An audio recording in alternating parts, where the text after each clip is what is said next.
Okay. As GRAN activists, we take this opportunity to commit ourselves to the struggle against the systems of oppression and colonialism that have dispossessed Indigenous peoples of their land and denied their rights to self-determination. This advocacy is essential to human rights work across the world. Thank you very much. And Sandy, you can take it from there and you can unmute yourself. Okay. Thank Oh, you. I'm muted. Hi, everyone. It's my pleasure to introduce Adriane Franklin. Adriane's board director and country coordinator for Days for Girls Canada and team leader of Days for Girls in Mississauga. Adriane is committed to both global and local causes in order to make life better or easier for people in need of support. She is passionate about education equity and using a hands-on approach with tangible impacts. On a personal note, she was born in Nova Scotia and arrived in Ontario to obtain a business degree at Laurier, followed by Teachers College at York University. She's married with 2 daughters, and when she isn't volunteering, she's teaching or working as coordinator at Wishlist. Her volunteer commitments include making prom happen as board member and secretary, meal train coordinator for Trinity United Church, and cookie distributor for Girl Guides Canada, all in addition to her work for Days for Girls. I always think that if every community had a volunteer like Adriane, we wouldn't have a shortage of volunteers at all. She's involved in so much. Adriane's always excited to tell people about the additional challenges that menstruation can create. So, Adriane, the floor is yours. All right, thank you. Oh, thanks. It's lovely to be here. So I'm going to chat today about periods, water, girls' education. You look more welcoming than the first group I ever spoke to, which was a group of like 40 Rotarian men at 7 a.m. who had no idea what I was going to talk about. So they were a little shocked. So this will be easy. All right, let me just make sure I can share my screen. Okay, here we go. There we go. All right, everyone can see we're good? Yep. Okay, yes. All right. So as Sandy said, I'm from Days for Girls Canada and Days for Girls Mississauga. Leslie's been a long time sewist for me. Beautiful work. So we're local, but we are across Canada, obviously, as well, and across the world. Oh, now come on. There we go. So Days for Girls was founded by a lady named Celeste Mergens in 2008 in Nairobi, Kenya. So she was there for a missions trip and she asked, like, what is your biggest need? And bless his heart, the school principal said, we have all these girls missing school because they have their periods and they stay home. They have no way to manage them. She didn't sew, she had no kind of background in any of this stuff. And she went back to Utah and got some friends together and said, I found a need. And they said, let's work on it. So almost, well, 18 years later, there's several patents now of Days for Girls patterns. They've reached over 3 million girls. So it has been a huge growth curve for Days for Girls. And then they've kind of spread around the globe as time has passed. So in the world, there are 1.5 billion women of reproductive age. 500 million of those live on less than $1.25 a day. And those are the people we are really trying to reach and work with. So it's a ton of people in the world. As the Canada coordinator, I get a lot of emails from organizations looking to partner with us, send them kits. So it's, when you hear about it firsthand all the time, it's very real. Days for Girls kind of has 4 branches to it that all work together. So the biggest thing is our pads. So those are the kits that we make. So this is one of the pretty little kits that we do. Health education is part of our distribution process. You can't just dump kits and run. We do a health piece. Social entrepreneurs is the part of the organization that I get really excited about, and that is helping local leaders around the world make their own businesses to provide these products and to provide themselves skills and livelihoods. and then advocacy. So, lots of people have bad experience with periods. Lots of people don't want to talk about periods. So, we are the group, or one of the groups, that really tries to get the word out there about needs and how we can meet them. So, the question I like to ask at the beginning of any presentation is, what would you do with 5 extra days a month? Would you travel? Would you craft? Would you walk? I don't know. But if you had 5 extra days a month, what would you do with those? So Barack Obama had a lovely quote about, my screen just holding, the best judge of whether or not a country is going to develop is how it treats its women. It is a leading indicator for countries' growth, for the GDP, for their happiness index, all those things is how well women do in those countries.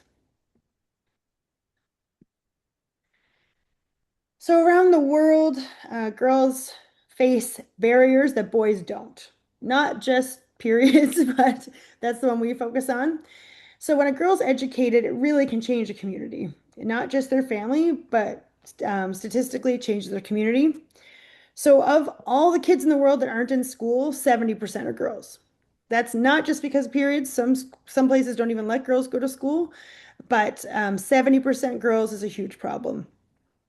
If we could get rid of those barriers, then these girls would earn more money and they would marry later. They would have fewer children, and their family and economy, local community would prosper. So, 1 extra year of school makes a big difference of primary, and then secondary takes it up even higher. So that's where we want to get them, and that's where we meet them, right? People or girls are getting their periods around 11 to 13. That actually hasn't changed that much globally. So we're meeting them like at the end of primary, at the beginning of secondary. So we really want to help them bridge that gap and get there. So why days for girls? So in many countries, periods are like curses, or they're told flat out that they're curses, or all kinds of things. And so many lack adequate facilities for managing their periods, supplies. In India, 1 in 5 girls drops out of school once they start menstruating. In East Africa, 4 to 5 girls lack access to pads and related health education. In South Asia, 1 to 3 girls knew nothing about menstruation before they got their own period. So if any of you had that same experience, bit of a shocker. 2 out of 5 schools provide menstruation education globally. I would argue that even in Ontario, it is soft here and kids opt out of it. Um, in Kenya, girls drop out at 2 times the rate of boys, starting at puberty. If every girl in Kenya would finish secondary school, they estimate that the country's GDP would increase by 46% just in her lifetime. Stopping school at an early age leaves them vulnerable to early marriage, violence, forced sexual relations. And where disposable options do exist, men often sell or trade them for sexual acts. We've heard many firsthand stories about this. Shipments come in, they hoard them, and they barter for them with horrible consequences. There's a movement in the US to provide free feminine hygiene products at school. In Mississauga, in Peel Board, they are. In most of Canada, they are. Even in developed countries, attendance rates increase with free pads and tampons. And we only removed taxes from our product from pads and tampons in 2015. That's when they finally admitted these are actually a necessity that people might need. So it's only been 11 years since they've been tax-free, which is definitely not long enough, but progress. We'll take little bits of progress that we can get.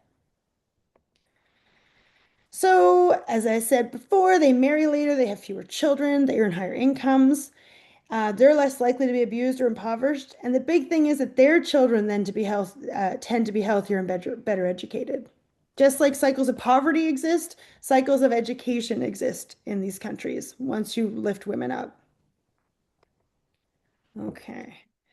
So in Canada and other, Western parts of the world, we have lots of ways to manage our periods. So we can track, We've got the old pads. We've got the reusable pads, which are more popular now. We've got standard tampons. And then here we've got the discs, the cups. There's some hybrid options. These are, speaking personally, amazing. They last like 10 years. And the newest thing to enter the market that is hugely popular is period underwear. These can be upwards of $40 a pair. So they are still not an affordable option for a lot of people, but they are a very popular option. In other parts of the world that we serve, these are their options. Leaves. So we've heard about that one used a lot, whether they're laying a leaf in whole, whether they're grinding it up and trying to make something of it. That's a popular one. Corn husks, other things like that. Not absorbent, just holding. This isn't a treatment option, but in certain parts of the world, because women are viewed as so cursed when they have their periods, they put them in huts. That way they can't touch the animals, they can't touch the other girls or women, they can't touch the boys, and they stay there for the duration of their period.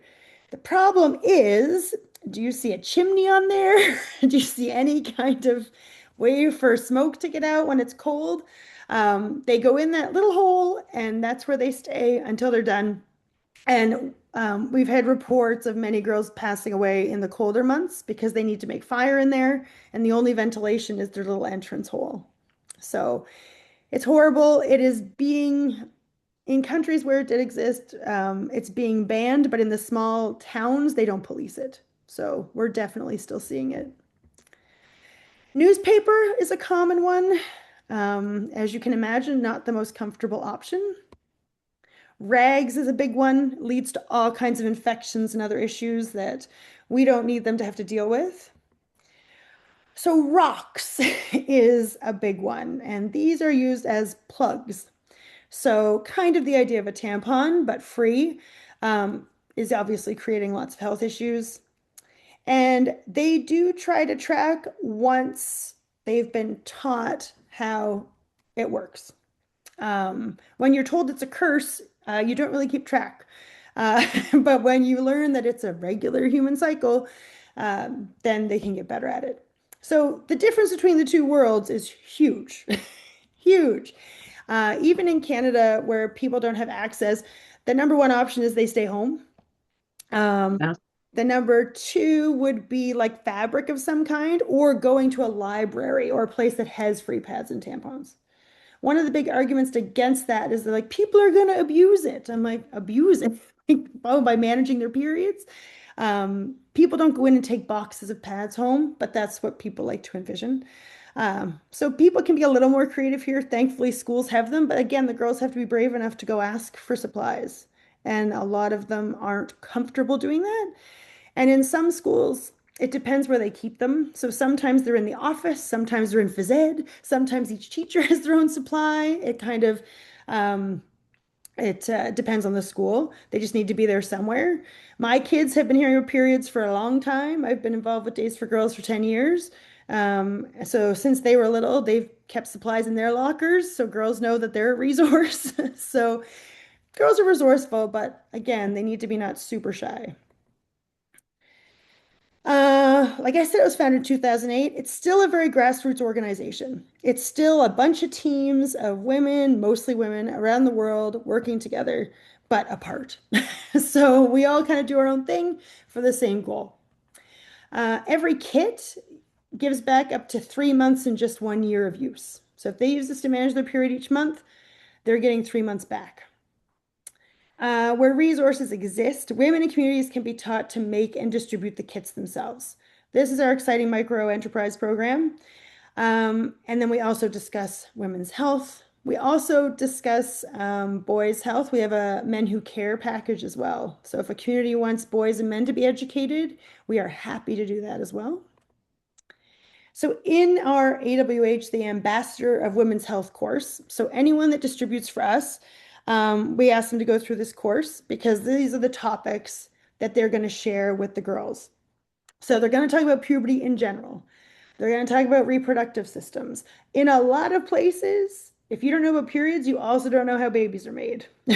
And that is a very easy way for men to take advantage of these girls. So they don't know that that's why it happens, and they don't understand. So lots of kids being born that way. We go through the menstrual cycle in detail, obviously, not just because of the health benefits of that, but also to break that stigma of like it's a curse. It's like, no, it's a physiological thing that happens to all of us.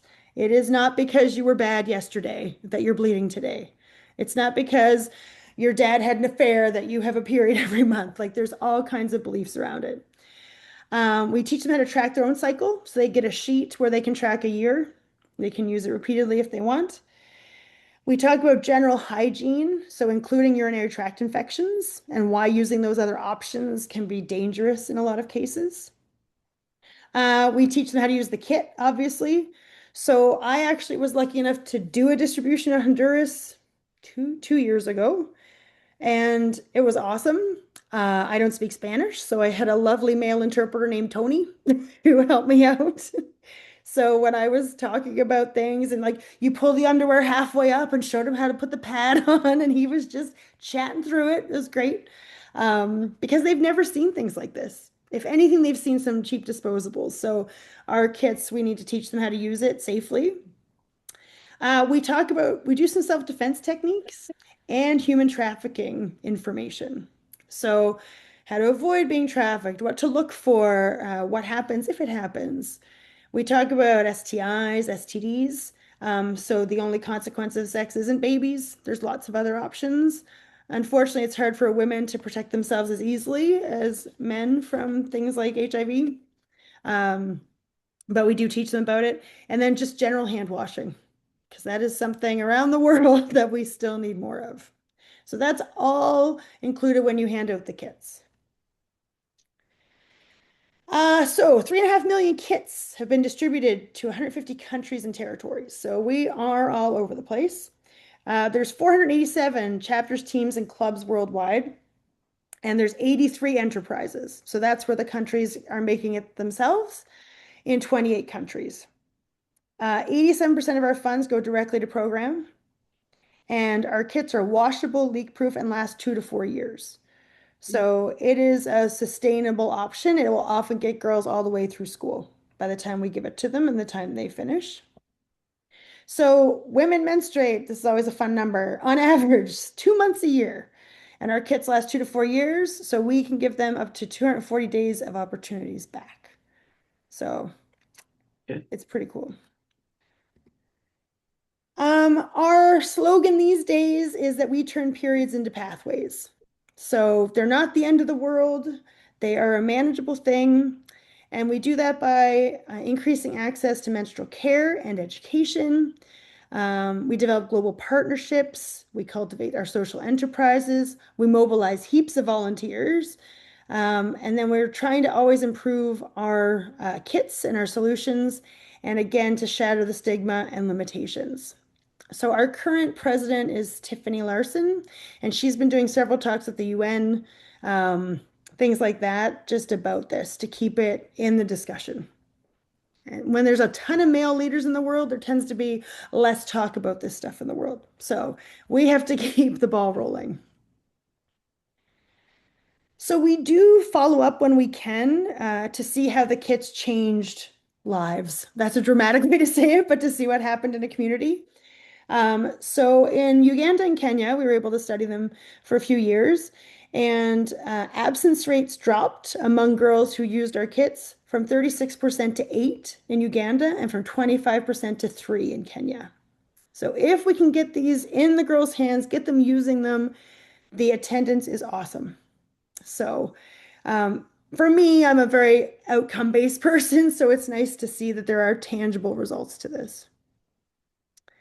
So in Canada, so Days for Girls International is the big umbrella that we all fall under. There's a Days for Girls Australia, there's a Days for Girls UK, a Days for Girls US, and then a Days for Girls Canada. So between those 4 regions, that's how we cover everybody. In Canada, we have 53 teams and chapters. It started in 2014, so a few years after Days for Girls International was founded, enough teams in Canada came together to create our own. So we have our own registered charity number in Canada. We are our own entity, but we use all their branding, their patents, their patterns, their name, their connections. So in last year, we distributed over 17,000 kits. And since 2013, we've done almost 200,000. So for 53 teams, we're pretty good in terms of what they get done. Some teams like mine are pretty small. There's a team of one out there in Canada just sewing her little heart out. And then some teams have like they meet twice a week with 80 people. So there's a very wide range of what a team looks like. There aren't minimum demands of what we do. We just need to be working towards the goal in some way. So what does our kit look like? Well, they get all of the things in this picture. They get a pretty bag. That's kind of the nice way to introduce them. When we handed them out, the girls were all just like, oh, it's so nice. I'm like, yeah, they're beautiful. So these actually, the ribbons are long enough that they can be backpacks. So these will fit over their shoulders to be a backpack. Then they open up their kit. And then it looks like this inside. So neat and tidy. They get 2 pairs of underwear. In a lot of places where we distribute, the fact that they've gotten in touch with us, they often have underwear, but it's never hurts to have too many. They get their care and use cards. So this demo kit's been through it, but they get visual instructions of how to use it, and they get their period tracking chart. So they get that. They get one hotel-sized bar of soap. We know this isn't going to last the 4 years. So this is as a reminder, and we do have other charities that know we exist, and they'll come in with more of the hygiene items. But we do give them one of those.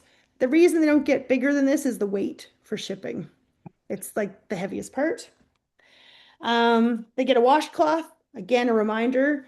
We only use like cotton washcloths. We've had knitted ones donated, and those don't work great during periods. So solid washcloths in dark colors. These are our newest thing to the kit. These are called carry pouches. So these are made of PUL. We used to give them Ziploc bags. A lot of countries in Africa went to no single-use plastics, so they get these instead. So this will hold your soiled items. They can wash their uh, liners and shields in here, and then they can turn it inside out to dry. They work really well. The feedback's been good. They're just stinkers to sew because PUL is super slippery fabric. Super slippery. And then they get, this is one of the patented things, 2 what we call shields. So these snap around their underwear, just like a pad sticks on. And then inside these 2 shields, so the idea is they'd wear one all day and then they'd switch it at night, wash this one overnight so it's ready for the morning. It has a layer of PUL inside, so it is leak proof. And then they get 8 liners. So these are flannel, 2 layers of flannel, gets folded into thirds. So then that gives you 6 layers. And 3 of these can fit in a shield. So you can have 18 layers of flannel at a time if you need it for your flow. There are also, I don't have any, but there are also extra long kits that are about this much longer. We reserve those mostly for women with postpartum who need the postpartum kits, but there is getting to be a greater demand for those in general. So that's what a kit is. They're pretty neat. Some facts about them. They have high acceptance and usage rates. So they're easy to use. The reason that we do the 3 flannel system as opposed to one thick old pad is that these dry so much faster. So when you wash these, you can hang them up to dry. It's going to be quick. Saves money and waste. They wash well with very little water. So you don't need a basin to scrub these things in. It can be gray water as well that they wash them with. So that's one of the key parts of our kit. Now, I have friends that use them here that took them on trips. They go in the washing machine just as well as they do by hand, but you can wash it in that little bag and you can do so with very little water. They guard against leaks. they dry quickly and easily, and they are patented. So the first iteration of it was pretty rough. It was like a super thick flannel thing with Velcro. The Velcro went away pretty quick for obvious reasons. Not a fun place to have Velcro. Then they used metal snaps, and those were rusting. And now we use plastic snaps. So it's all been through feedback that we've made nice changes. I always like to tell people that one of the funniest things I get donated is when people give me a flannel with glitter on it. I'm like, think about where it's going and then think about where it's going to stay.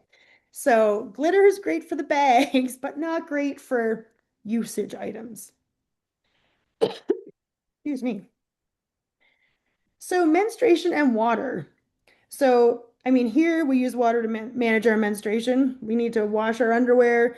Um, I got my period surprisingly today, this morning before a meeting, so I had to tell them I was going to be late because it just came a week early for no reason.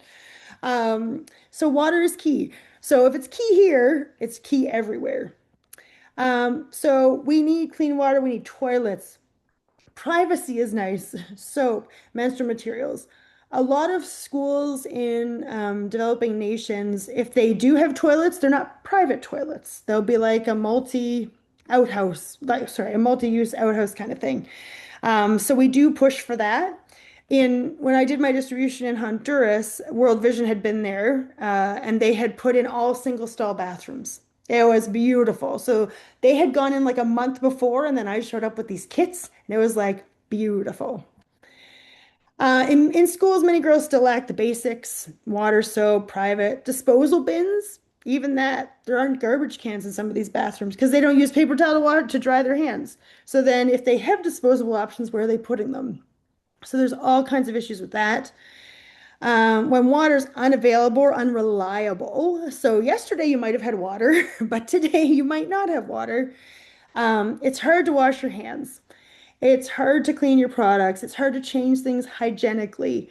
So it's a really key thing because, girls, especially if they're learning to use these things, periods can be messy. And then if they're stuck with bloody hands and nowhere to wash them, it's really a deterrent for them. It also increases stress, stigma, and embarrassment. And embarrassment is still a huge part of periods, even here. Yeah. I Mhm. spoke at a high school a few years ago, and I said to them, do you guys still do like period hiding stuff for each other in the bathroom? And they're like, what do you mean? And I said, well, when I was in high school, if I went in the bathroom with a pad, a friend of mine would hit the air dryer. So no one would hear me opening the package or no one. And they were like, 100%. We still do that. It's like, really? Like this many years later, we're still doing the same stuff. And they're like, oh yeah. Like you don't want to hear that noise. I'm like, all right. So it's even worse if you're not in a private space. You can't wash your hands after. So the World Health Organization has been on menstruation. They have been talking about it. Um, and they talked about functional toilets. So one of the worst countries in the world for this would be India, that we've heard reports from. Toilets are an issue in Honduras. They had no toilets at home. So at school was when they took care of most of their hygiene. But they were just holes that went into the river. And I was like, oh dear. Oh, So yeah. yeah. Mhm. Um, and running water, obviously. A report from last year talked about 2.1 billion people still lacking drinking water, 3.4 billion lacking safely managed sanitation, and 1.7 billion lacking basic hygiene at home. So Yeah. even if they go somewhere that has it, they're going home to not having that. Uh, of course, this hits girls more than boys. Everything we hear about is like, this is worse for girls. Because they often have to do the water collection, and menstruation came up as a particular topic about water issues at home. Climate change is making things even harder. Water is scarcer, less reliable, harder to reach. They're walking further to get it, or they're losing it for several days at a time. In certain war zones now, if the system has been destroyed, it's very hard to get it back. So when water becomes scarce, girls often miss school. So that leaves them less time for studying and resting and being ready for school. So if you're the one fetching the water for your family and your brother's home sleeping, he's better for the next day. Um, and then lack of water and poor sanitation for menstrual hygiene leads to just so much shame and staying home. And it's not just girls, it's women at work. Depending where they work, if they don't have facilities there, they're also not heading there for a big chunk of the day. So when water is scarce, families use a prioritized method. So survival and health are first, but menstruation is not usually included in health or survival. So drinking and cooking are first, then hand washing and toileting, but that doesn't include periods most of the time. Then they'll do their dishes, cleaning, laundry. Um, what we've heard from several communities is that after all this is done, and maybe the men or the boys shower, then the girls get whatever's left of the water. So they have to manage all of their stuff with that little amount. And they'll actually be asked to conserve water by reducing bathing, changing their laundry habits, or going to get more water. So girls do take more of the hit. Reducing bathing during your period, excuse me, for some girls is really tough, but they get asked to do that to help out the family's needs. So impact zones. So this is how it all comes together, is what we say. This map's a little outdated, so I made a new one. But the world, according to Days for Girls, is in three categories. So the red zone. The red zone means we can't just distribute there. It means that there's already an enterprise or two or four or eight in some countries doing the work. So if someone came to me, a team came to me and said, Adriane, I want to distribute to a red zone country, we'll check first. Sometimes they are actually too busy because they've got so many orders to fill it, but we'll send them to buy the kits from those countries' enterprises. They have their own trainers, they have their own supply and distribution network, so they can take care of it completely. We would love the whole world to be a red zone eventually. The orange zone means there's some enterprise there. It's growing. It can't meet the needs of the country. So then we do what we call it, cutely enough, a PAD, a pre-authorized distribution. So you would contact and we would say, yep, actually you can go there because they're overwhelmed or because they've stopped for whatever season. And then the blue zone is the rest of the world where we are just free and clear to distribute kits as we'd like. So this is how the countries line up in terms of enterprises. So yeah, as you can see, Africa has the most enterprises. This changes every year, but I'd say a couple countries will either move up or down the list.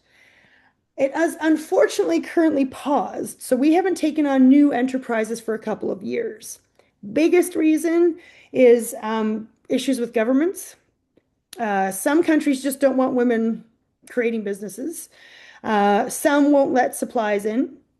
Some are their workaround to saying, like, we don't want you to do this is putting really stringent health codes on it, like saying this is actually like a medical device, which we now call it. So basically, some of them are like, if it wasn't made in a surgically sterile room, we can't use it. I was like, well, always pads aren't made in a surgical room. But so there's ways. We've had shipments. We have one stuck outside of the Congo right now. It's been stuck for like a year. They just can't get it in. The government just won't let them in. So they've got a shipping container in another country waiting for approval. So, and that's for supplies. PUL, because it's harder to get, is the hardest thing to get to these countries. Some countries are like, bring it, like that's amazing, but a lot of them, or they'll ask for like a giant fine on the container when it arrives. That now makes it unaffordable. So it has been a battle. It started off super hot, and then people kind of found out what was happening, and it slowed down. So, but it's great. Like what we have so far, it's been very effective. So we do have partners around the world. So last year, Education for Change came on and did a bunch of distributions to Ethiopia. World Vision, so they would be our biggest partner in Canada. So any team across Canada can ship to World Vision free of charge. They pay the shipping, and then they distribute them with our education piece around the world. So last year they did Afghanistan, Somalia, Haiti, Burundi, South Sudan, Malawi, and Chad. And we sent them 8,500 kits last year. Diva Cares, so if you've ever heard of Diva Cups, this is their charity branch, and they give us Diva Cups free of charge. We just pay shipping. It has been hard to get Diva Cups into other countries because one of the major barriers is They don't want women inserting anything into themselves. They would like to be, I guess, in charge of what's inserted in there. So the pads are way better received. We did distribution in, our team did one in, it wasn't Haiti, where was it? It'll come to me. Anyway, they asked for Diva cups for the adults, and they were thrilled. Because Diva cups, you just boil every few months, if you can keep it clean in between, and they last 10 years. So they're an awesome option. And then locally, different chapters and teams have other groups they work with. Rotary is big for teams in Canada. Rotary does a lot of funding and trips with Days for Girls. So this is the updated map. So all the red countries. This is what we did last year. So the blue is where we distributed last year from Days for Girls Canada. As you can see, Africa's pretty pretty central. Canada just looks so big because it's such a big country. And in Canada, period poverty is a real issue. And all period poverty means is that people can't afford or access what they need during their period. So the numbers are 17% of menstruators in Canada have experienced period poverty. 1 in 4 among people in lower income households. Just for fun to know what you spent during for those of you that are done menstruating, it's about $6,000 in your lifetime that's spent on just period products. That doesn't include the lovely medication I took today, new underwear, new clothing, anything else, heating pads related to your period. And women are missing work with their periods. So they were talking about it increasing our GDP, just like in the other countries, the lower income countries. So in Canada, we've distributed to Northern Ontario reservations, food banks, community housing, youth centers, public libraries. Ours go to Eat and Food for Change, which is a local food bank. Some of them are very receptive, and some of them either just don't want have inventory space for something else, don't want to have to explain how to use them because they kind of get a modified education piece. But most are very receptive. And then we work with other organizations like Period Purse. HAGO is a local one here to promote period positivity, special days. We just want to get the word out to everybody. So speaking of special days, you got me the day before Menstrual Hygiene Day. So that is tomorrow. And it is May 28th because the average menstrual cycle of 28 days and duration of 5 days. So 5/28. WASH United actually started this in 2013 as just a day to break the stigma, raise awareness, and promote access to menstrual products. So they have this bracelet that you can see. So it's 28 beads, and 5 of them are red for the fun days. The rest of it is, normal days. And then in Days for Girls Canada, we do menstruation. So that's kind of our own little spin on the month of May. So what we encourage people to do is showing your my cycle. So paint your nails red and then make a little uterus with your hands. I will show you this quick video.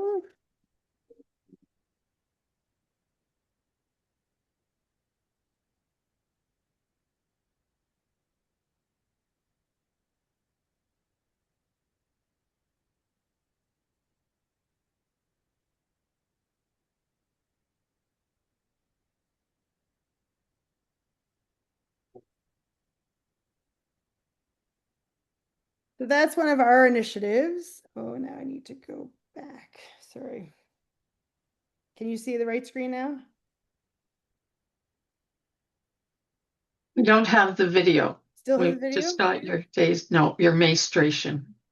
Okay, let me just try this again. Sometimes I have to get back on. Okay, I think we're good now. So we try to get teens across Canada. Husbands are fun to get involved, sons. And they're always like, what is this little heart? We're like, it's a uterus. So it's an easy way to explain it to people. So we've reached 3.5 million. As I've said, 55% of our kits do go to Africa. Asia would be the second highest at 22%. And then Europe and Australia are at the bottom with 1%. So those are countries that provide more free supplies than other places. So, remember how I asked you about your 5 days? So imagine how one kit can transform a girl's life by giving her back days of invaluable education, freedom, and opportunity. Yep. Now multiply that by millions and imagine what the world would look like. That's the power of days. It's about time and giving these girls time and giving them less stress and giving them opportunities. And that's me and us. That's Days for Girls Canada. Thank you. Oh, I did it. So yeah, if you want to get in touch with me ever, my email is the Canada one. And then Marin, who's our advocacy specialist, she's on there as well. She always has fun ideas. So do you have So any questions? I think Can Gail, you stop sharing your screen so we can see Yes, everybody's faces, please? Great, absolutely. thank you. Gail, you're muted. Here we go. There you go. We have some discussion in the chat. One, period underwear. Do you add a pad or is the material that absorbent? You mean for the ones you can buy here? Yeah. Apparently, Yeah, yes. it's that absorbent. It holds, they range from 3 to 8 tampons worth. Wow. Whoa, That they can hold. Interesting. Yeah. And there's a bunch Have of you, Canadian companies that make them. You don't even have to get them from elsewhere. yeah. Oh, that's interesting. Endometriosis Canada has a menstruation handbook that can be downloaded for boys and girls. Have you seen that? I haven't. I'm gonna look it up though. yeah, it's came up. Mhm. Yeah, put that on my list. Okay. And a question, have you approached the Compass Food Bank in Mississauga? Someone did a few years ago. We do need to circle back with them, but they weren't super receptive a few years ago. Okay. Okay. Yeah. And then we have some kind of provinces where food banks are like banging on the door, like give us everything you've got. So yeah. Okay. We have a couple of other questions here. Sure. How much water is required to wash a kit? So they used to say a couple tablespoons would do it for the flannel, but it would depend on your flow for that day. So if you had an average flow, you can probably do it. I would say like 3 or 4 tablespoons would be enough. But if you're talking like 3, 6 full flannels, you would need more than that. Mhm. Um, yeah. And you don't need running water. Like they can just be washed in the bag. You don't need to keep rinsing them. And then we do encourage them to hang them out in the sun to help with bacteria growth as well. But I did ask Days for Girls International if they had a specific number for the water, and they said it does depend, but minimal compared to you don't need a washing machine or a basin full of water. Mhm. Okay. And how much does it cost to produce a kit? So we used to say they're $15. With everything going up, they're closer to 20 now. Plus heaps of hours of people's time sewing. Yeah. Every piece of those is sewn individually by someone at home. Okay. And how do you choose the partners you work with? So usually, well, obviously open a discussion with them. They need to have similar goals, not be set up with another agency that does the exact same thing. So there are some other charities out there that do the same. We don't tend to double or triple down with those. We'd rather spread it to places that don't have anything available now. Um, like Education for Change, we met with them. Um, Lovely people, same mission, and also if they're willing to abide by what we ask them to do. So some of them are like, we're just going to take the kits and give them out with the toothbrushes. We're like, no, we need the education piece as part of it. So their goals really need to align with ours. Um, and it's often girl-focused charities, but we're getting more and more that aren't, and this is just becoming like an arm of it. Good, good. And you already said, was it 145 countries that you've worked in? Okay, good. That's it's, so that's amazing, really. That's a lot. And where do you have workshops making kits in Canada? So that's up to each team and chapter. So if you live in well, obviously live in Canada somewhere, you can go on the Days for Girls website, or you can email me and say there's a link that says get involved, and you can find the team closest to you and email them. Most teams welcome new sewers. Some teams like to do open workshops with the public. Some teams, like mine, is just established, and we kind of go and welcome new people one at a time. So it is dependent on where you are. We have no central location in Canada. So our board, we're all volunteers and we go from Ontario to BC right now. So our head office is where the treasurer's house. But yeah, we don't have a central office in Canada yet, at least. Okay. I there's do you assist in setting up the micro enterprises where they can make their own kits?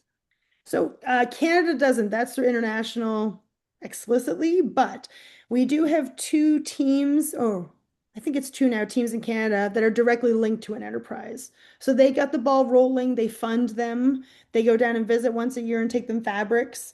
You can link to one. Some of them sponsor them directly, but to get them started, International has a whole program that they have set up and they can send people to. That's pretty slick now. But again, since it's been on hold, it's been tough. Okay. And someone is offering some flannel fabric to donate, if appropriate. Bring it on. As long as Where would they send it to? well, it depends where they're located. Well, this lady I happen to know is in Ottawa right now, and then she comes out to BC. There's teams in both, Nepean, and there's be out west is where most of the teams are. But yeah, if I can get in touch with and let you know who's closest to you. There are some rules on our fabrics, like we can't do faces, we can't do insects, we can't do um, writing, and obviously no glitter. Because a lot of countries are very particular, or there's some cultural stigma, like monks robe yellow, we can't do. So depending where they're going, we have some limitations, but places like Canada will take anything. So, Okay. yeah. Okay. And it has to be pure cotton, I presume. Yes. Yeah. Everything's cotton except for the drawstring bags. We will use pretty much anything for that as long as it's not too heavy. Okay. Okay. I don't have anything else here. Has someone else got a question they want to bring to Adriane? So Adriane, we are a registered charity now. So if people wish to make donations, like it's over $20, you will get a receipt. Yeah. Okay, that's fantastic. Excellent. The other one Dale, for if you me, scroll up, there's some more questions at the beginning Oh, here. Okay, sorry. that came earlier. that's okay. Oh, all right. Is all the fabrics are so beautiful. Where are the fabrics sourced in Africa? So it depends on the enterprise. So some of them have connections. Some people travel to those places commonly. Some will ship it in from somewhere else. Like some will get it directly from India is a common place for fabrics. China's a little tougher to Africa, but it depends on the enterprise and the relationships that they're able to make. Okay, and that's not it there. Someone had found, oh, in Victoria, they collected flannel, but found it too expensive to send to a It's community expensive. in northern It's hard Ghana. to ship. Yeah, it's not cheap. So when you put a bunch of kits together, you use other groups to help fund it, like Rotary, is that it? So it depends. So some teams do all their own distributions. So the team in Kamloops just came back from doing 4 different distributions. I can't remember. They were in Cambodia. So they did 4 different distributions. So they just took them all and paid for the luggage fees. right? Some Days for Girls International can send shipping containers. They have that set up. Partners in other countries, so if they ask us to send kits and they're eligible, they'll pay for the shipping. And then Rotary, that is one of the things they will help fund if they're connected there. So if we can partner up with another charity that's already sending stuff and fill, like we are as resourceful as we can be to try to get things places affordably, because they're not super light, just because of all the fabric. So it is hard to send, but we do try. Shipping in Canada alone is rough. Sometimes it's cheaper to send it internationally. Wow. I've seen that. And have you heard about hygiene No, but I cabinets? just put them on my list of things to look at, along with the endometriosis one. Yeah. It Okay. just came through for United Way Northumberland, which is the county beside me. Okay. And it's a huge article, which I've passed on to our WASH, but it's they're trying to put hygiene cabinets in places where the women and girls don't have access. So like I know our city hall and library, those bathrooms are not stocked. Oh, So it would, the schools are, yes, that's okay. federally right, but Yeah. our city hall and libraries aren't. That doesn't make. So I just wondered if you had heard for other United Ways. I haven't. I know in Mississauga they just do those, like the government buildings are done.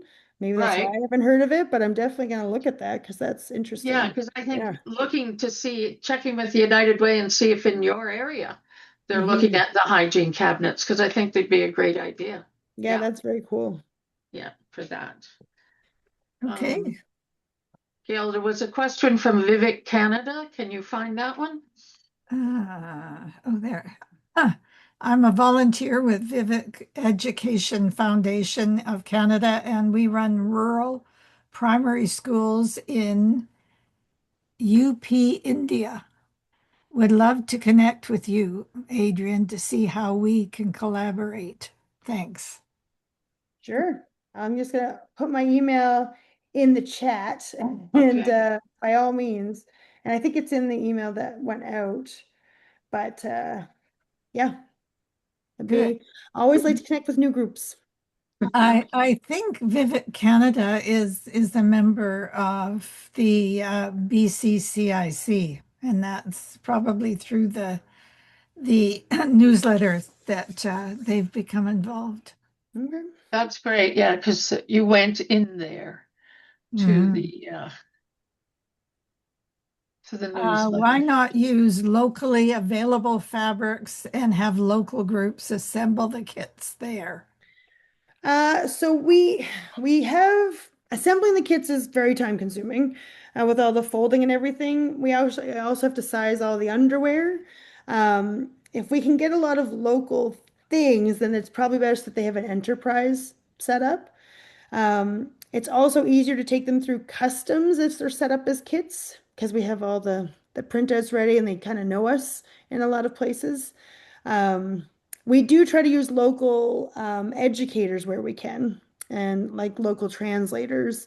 But to assemble the kits there would definitely be a project that may not have time or space for. We usually hit the ground running, but I'm sure some groups have because these groups across Canada are very industrious. Have Good. to be. Excellent. Okay, I Oh, think it's yes. me now. Sorry, was somebody else speaking? No, I just, Visit Canada just came back. Yes, it's a Okay. member of the Oh, BCCIC. okay. So one of the things that we were thinking for the attendees, Adrian, was everyone to have a look in their local communities and see where there are period products.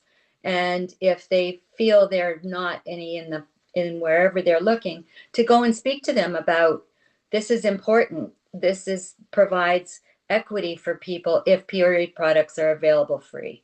So I think that's something we'd like to encourage everybody to do after this webinar. Also, I was pleased to find out, and you mentioned it briefly, that Mississauga Council, so Adrian and I are both from Mississauga, in 2022 made a resolution and a motion to provide menstrual products in all their public facing buildings. So they've got them in the arenas, in the libraries, in the social rec areas, everywhere, which is pretty good, I think. Yeah. Yeah, the pressure works. Like the one-on-one pressure definitely works. Talking Yeah, to work for face to sure, face. for sure. Yeah. So Adriane, thank you so much. That was actually very sobering, but the statistics were very sobering, but such wonderful tangible results, like 200,000 kits since 2013 is what an achievement. So thank you to you, and thank you to all your hundreds of volunteers. And I just wanted to remind everyone that this webinar will be on our website, and it can be accessed after today. So thanks, Adriane. We really appreciate it. And thank you to everyone who attended. We need to bring as much attention as possible to the issue of menstruation and period poverty. Yeah. Thank you so much for having me. It was lovely. Excellent. Well done. Thank you. Thanks, everybody. We'll see others in June. Get your thumbnails out. Get your thumbnails right. out, everybody. Yes. Get them out. Oh, wait. You got to do the uterus Okay, we'll do the uterus. There you go. We need like some. Yeah. Our WASH team went. We got them. Thank you, so everyone. much. Beautiful, beautiful job. Take good Bye-bye. care. Thank you.